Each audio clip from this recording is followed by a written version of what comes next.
Thomas Scott worked as a Walgreens employee in Fort Worth, Texas, and he had just finished another 10-hour shift entirely when he had to deal with an entitled mom that made his end of workday a total nightmare. After he hardly made his way to the bus station in complete autopilot mode, as he had taken this commute so many times he could actually walk it in his sleep. Thankfully, the bus arrived just on time.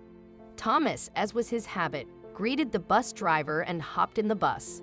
Unlike the usual days, it was busier than usual with only a few vacant seats. Thomas hardly made his way to the free seat near the back of the bus. As he sat down, he sighed in relief. As it was the first time he sat down in 11 hours, he had to stand and walk for the entire shift, and he was exhausted to say the least. His body melted in the seat as he finally made himself comfortable and relaxed. The bus took off, and Thomas noticed an unfamiliar face next to him.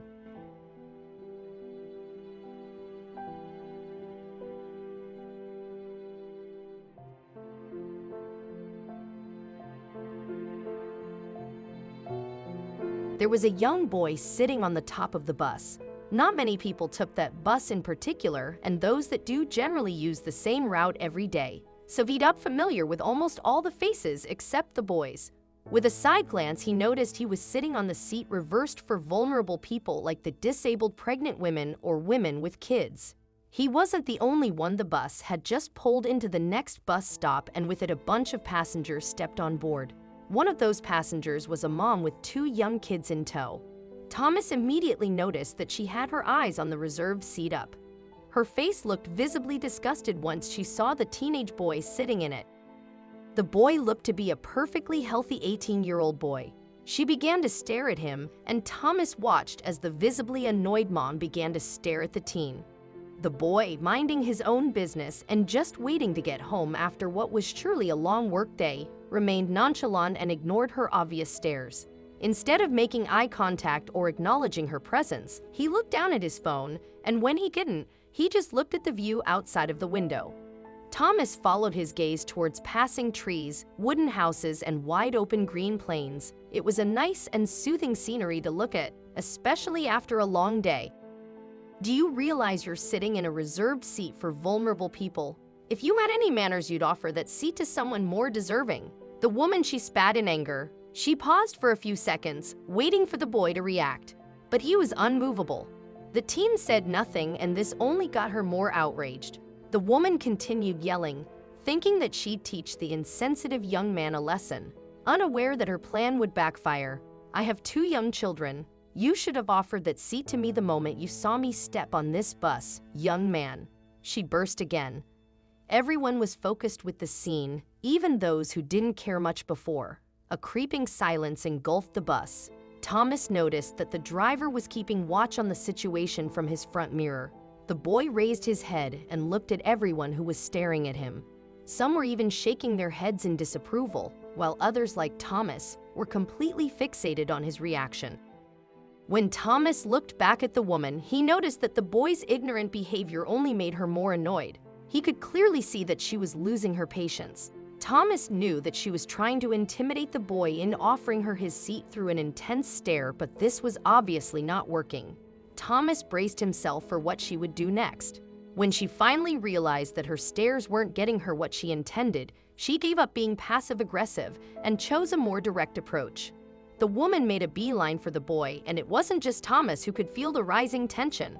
She stopped just a step away from the boy and then bent down and spoke in a firm tone, loud enough for the entire bus to hear. All eyes were on the scene.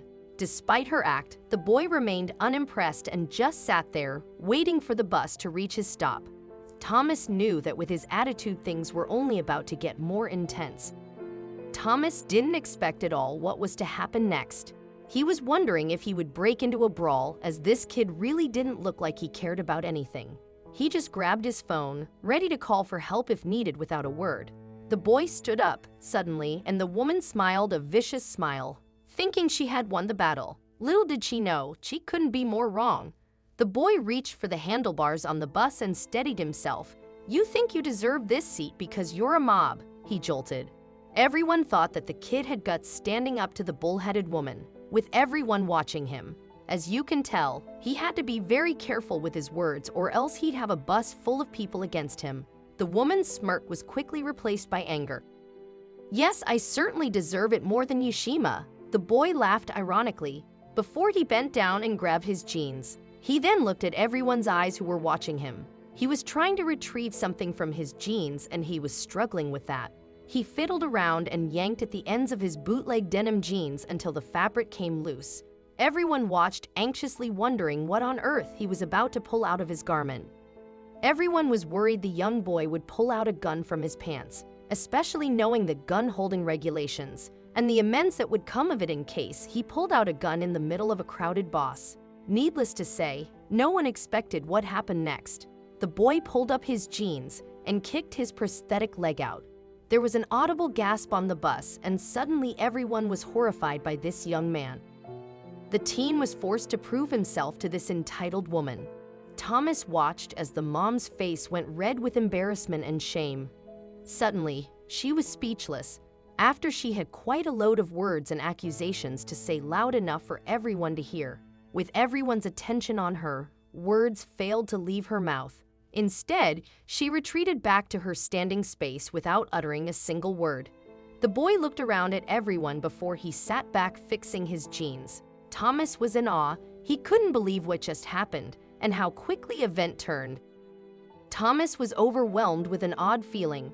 He felt awful for the boy and almost fell sick to his stomach. He remembered his brother, who was also an amputee and had lost his limb in war. Thomas was picturing his brother going through what the young man just went through, and this made his heart pang with shame. He hoped he wasn't embarrassed, so an idea came to his mind. Thomas yelled at the man, "That leg is so cool. Shame on you, lady." His uttered words of encouragement inspired the other passengers to stand up for the boy and do the same. A heartwarming outburst of support poured over the young boy who had to go through all of that humiliation and gaze. It didn't take him long for his face to be lit up with a smile. Everybody on the bus clapped for him and offered him their sincere apologies for what he's been through on that bus. From all the overwhelming feelings Thomas was going through, he retained one thing in particular: nobody has the right to judge anyone, as nobody knows what is hidden behind every person's mask. You can never know the battles the people you meet are facing, so always be kind, and if you can't show kindness, then at least keep your mouth shut. It is during moments like these where one realizes the importance of empathy. When the woman was making a scene and calling the boy all sorts of names just because he refused to give up the seat, everyone on the bus silently took her side and judged the boy for it. No one bothered to think about what the boy was going through or why he claimed to deserve the seat more. People only budged when he had to show his prosthetic leg, only when he forced them to see beyond his calmness and cool attire.